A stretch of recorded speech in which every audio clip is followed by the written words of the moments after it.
শুভ উদ্বোধন ঘোষণা করলাম।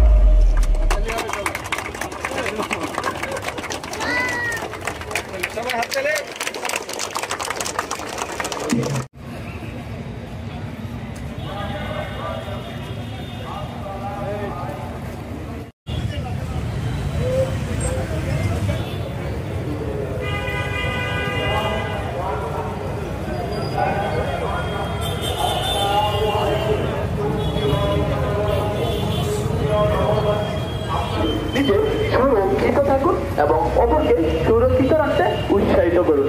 নিজে সুরক্ষিত থাকুন, অপরকে সুরক্ষিত রাখতে উৎসাহিত করুন। নিরুৎসাহ করুন, খাদ্য গ্রহণ করুন।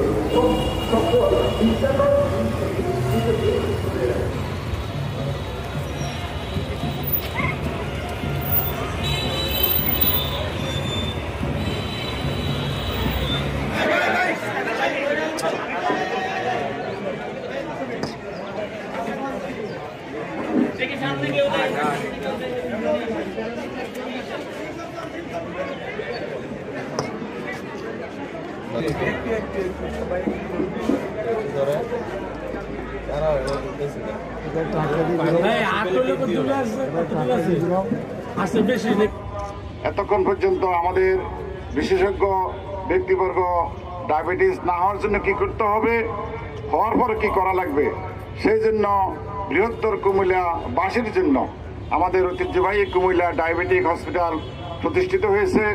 ইতিমধ্যে বর্তমান ব্যবস্থাপনা কমিটি সকল ক্ষেত্রে এই ডায়াবেটিসের ব্যাপারে চিকিৎসা করার জন্য, পরামর্শ দেওয়ার জন্য সকল উদ্যোগ গ্রহণ করেছে। বাংলাদেশ ডায়াবেটিক সমিতি প্রতিষ্ঠা করেছিলেন মরহুম ইব্রাহিম সাহেব।